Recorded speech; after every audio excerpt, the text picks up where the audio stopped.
Bagaimana rasanya mencinta Nabi Muhammad SAW? Siapa beliau SAW? Makhluk yang paling indah, makhluk yang paling luar biasa, makhluk yang tiada tara, ciptaan Allah yang paling sempurna.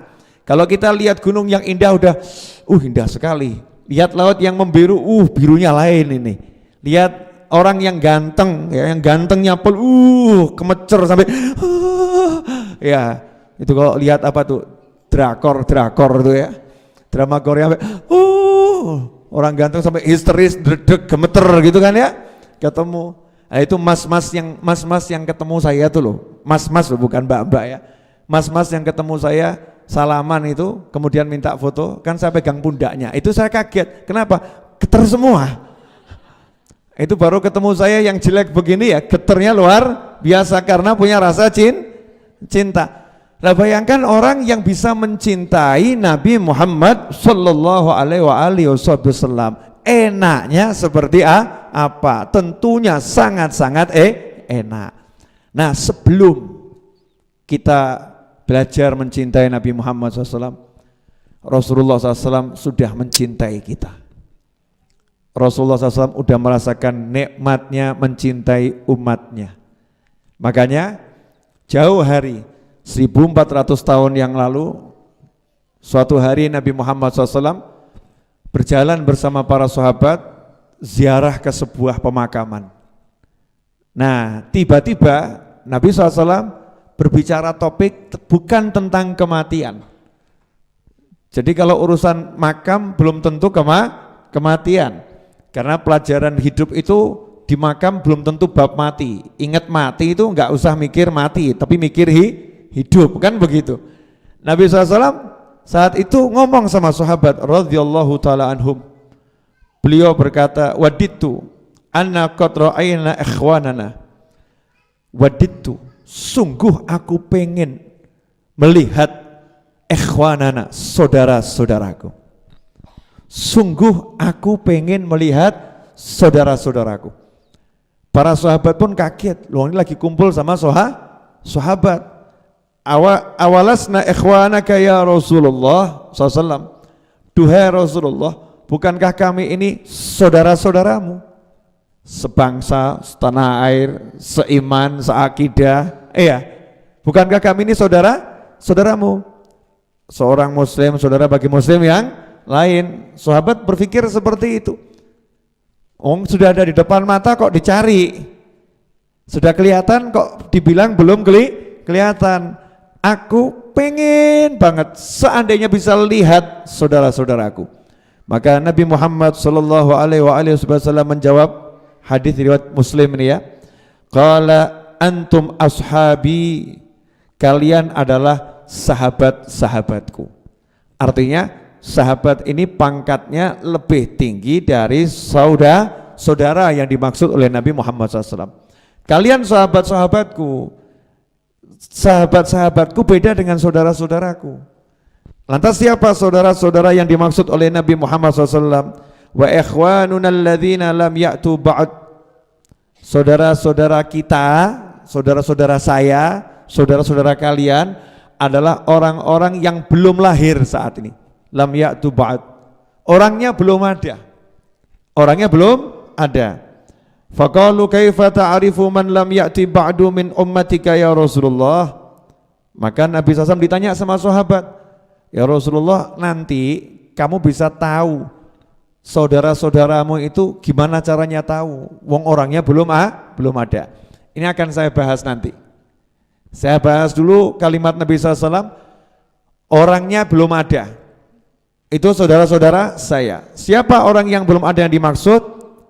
Maka Nabi menjawab, ikhwanil ladzina amanu bi wa lam yarawni. Dalam hadis yang lain, saudara-saudaraku adalah mereka yang beriman kepadaku dan sama sekali belum pernah melihatku. Iman, percaya, gak pernah lihat. Gak pernah lihat, kok percaya? Sama Nabi Muhammad SAW disebutkan ciri-cirinya orang-orang tersebut adalah yawaddu ahaduhum annahu a'ta ahlahu wa malahu wa annahu ra'ani. Hadis riwayat Ahmad. Salah seorang di antara saudara-saudaraku itu mereka bercita-cita, pengen rasanya mereka mempersembahkan keluarganya, hartanya, semua keluarganya, anaknya ya dipersembahkan, hartanya dipersembahkan, dikorbankan, nggak jadi masalah, yang penting bisa lihat Nabi Muhammad SAW. Jadi seandainya harus meninggalkan keluarganya, kehilangan hartanya, nggak jadi masalah, yang penting bisa melihat Nabi Muhammad SAW. Orang-orang yang seperti inilah saudara-saudaraku, begitulah sabda Nabi Muhammad SAW. Tidak pernah lihat, tidak pernah ketemu, tapi sudah dilihat sama Nabi Muhammad SAW, sudah dirasakan kehadirannya. Orangnya belum ada, sudah difikirkan oleh Nabi Muhammad SAW. 1400 tahun yang lalu Nabi masih dihajar sama orang-orang yang membenci, Nabi masih dimusuhin sama orang-orang yang musuhi. Nabi lagi asyik sama sahabatnya,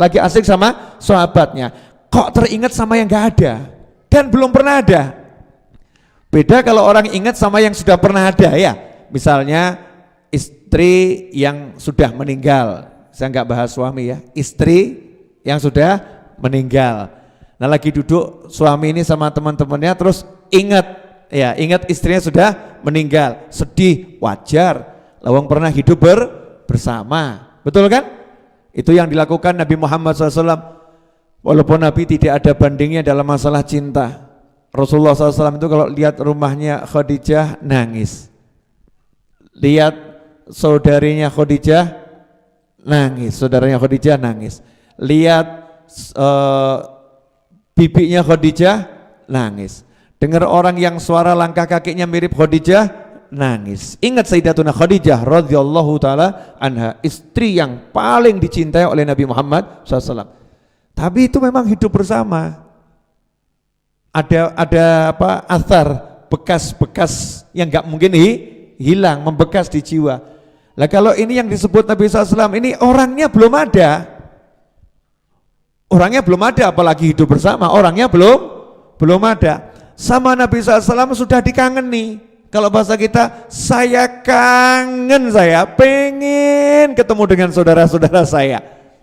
Ini rasa cinta yang seperti apa yang dimiliki Nabi Muhammad SAW? Bagaimana Rasulullah bisa merasakan orang yang belum pernah ketemu dengan Nabi SAW? Bagaimana Rasulullah bisa merasakan orang yang belum pernah berbicara dengan Nabi Muhammad SAW? Bagaimana Rasulullah SAW bisa merasakan orang yang belum pernah beliau lihat secara zahir, belum pernah dilihat, tapi sudah diangan-angankan dan sudah dikangeni. 1400 tahun yang lalu Nabi Muhammad SAW sudah kangen dengan Anda semua. Mudah-mudahan kita termasuk orang yang dimaksud, amin. Pertanyaannya, lah kita ini sudah bisa kangen enggak sama Nabi Muhammad SAW?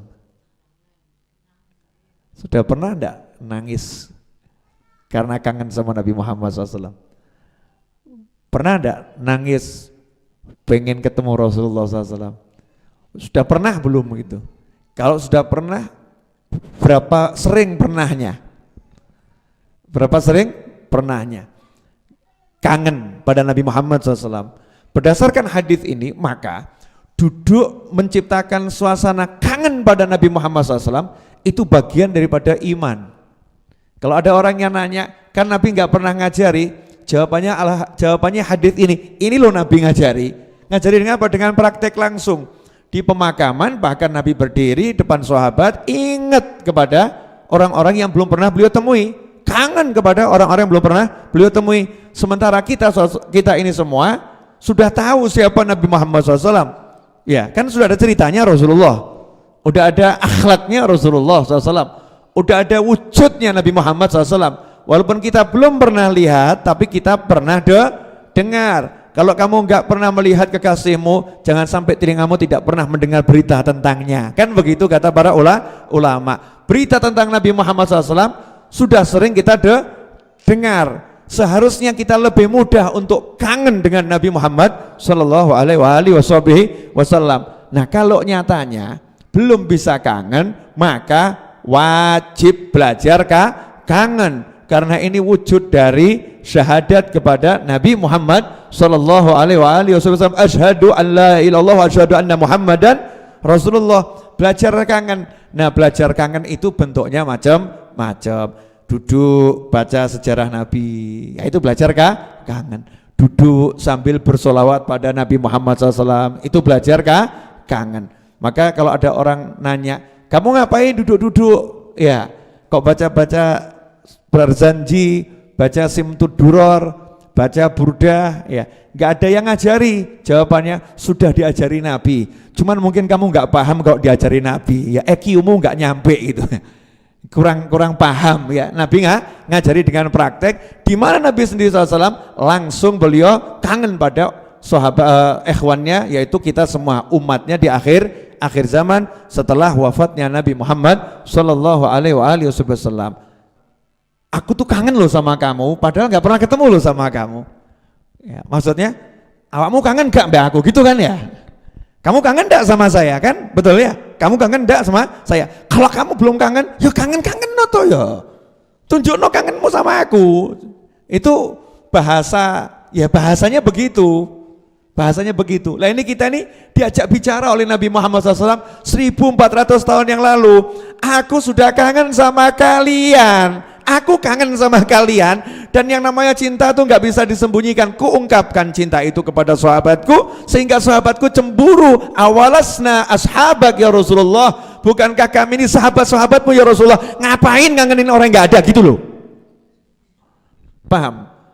Ngapain ngangenin orang-orang yang nggak ada? Kan sudah ada kah? Sudah ada kami. Bab begini kan ibu-ibu kan paling paham. Ya toh Bu. Bab cemburu, jealous, apalagi itu bahasa itu? Hah? Jel-jel itu ya? Cem-cem, istilahnya masing-masing. Lawang ada kami kok, kenapa mikir yang lain? Nabi SAW kemudian menunjukkan keunggulan orang-orang yang dikangeni Nabi ini. Loh, kalau kalian kan lihat saya, gitu kan ya? Kalau diterjemahkan bebas kan kalian lihat saya. Iman ya wajar. Kalian lihat saya, lihat akhlak, lihat cahaya Nabi langsung SAW. Ya kalian bisa iman ya, biasa. Walaupun nggak biasa, nyatanya yang kafir ya ada kok ya. Artinya kalau dibandingkan dengan yang di akhir zaman, ini nggak pernah lihat. Akhlak Nabi cuma denger, nggak lihat langsung. Mukjizat Nabi cuma denger, nggak lihat langsung. Kok mau percaya? Nabi jatuh cinta sama orang-orang yang seperti ini. Dan setelah percaya rela, pengen aku ketemu kanjeng Nabi Muhammad SAW, pengen saya ketemu Rasulullah SAW. Maka orang-orang yang seperti ini dicintai oleh Nabi Muhammad SAW. Karena itu jangan rendahkan saudara-saudara kita yang belajar untuk kangen. Ya, belajar untuk kangen dan ngajak orang lain biar bisa kangen. Dengan cara bagaimana? Ya, caranya masing-masing. Ada yang diajak ziarah ke Madinah, napati Nabi Muhammad SAW. Ada yang diajak baca maulid.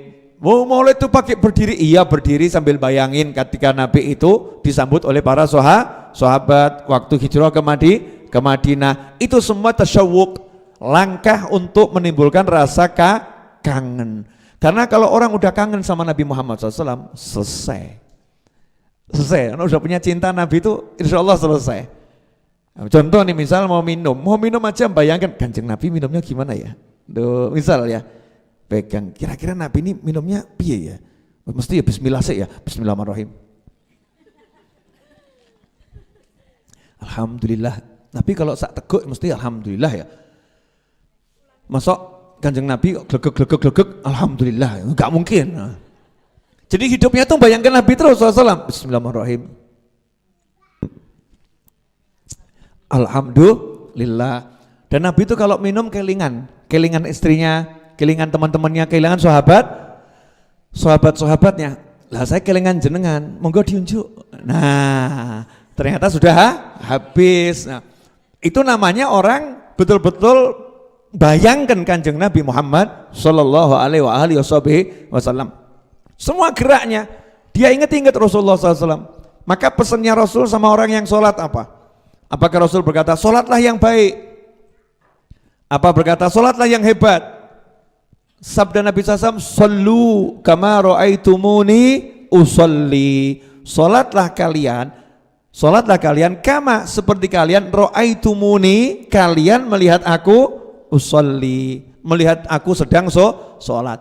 Jadi muslim itu diajarkan kalau mau salat suruh merenung dulu sebetulnya. Makanya Imam Syafi'i dulu Imam Syafi'i pendapatnya yang awal, orang kalau mau salat itu suruh membayangkan dulu semua rukun sholat. Membayangkan rukun sholat berarti ya membayangkan sholatnya Nabi Muhammad SAW. Oh Nabi kalau sholat tuh tangannya diangkatnya begini, habis itu begini, ini begini. Bayangkan Nabi dulu sholatnya seperti apa. Baru takbir. Takbirku podo ndak ya, tak tiru nih Kanjeng Nabi. Dia bayangkan Nabi di depannya gitu. Allahu Akbar. Ya mesti khusyuk. Nah kalau kita kan ndak, yang dibayangkan nama kita di bariki sinetronnya apa? Iya. Wah ini seru sinetronnya. Oh ini bayangannya begitu. Enggak bayangkan Nabi Muhammad Sallallahu Alaihi Wasallam. Kenapa? Karena kita kurang, bukan enggak, tapi kurang memupuk rasa cinta. Cintanya sudah. Kalau enggak cinta enggak mungkin syahadat. Syahadat tuh pasti karena cinta. Hanya saja cintanya tipis. Makanya dikuatkan.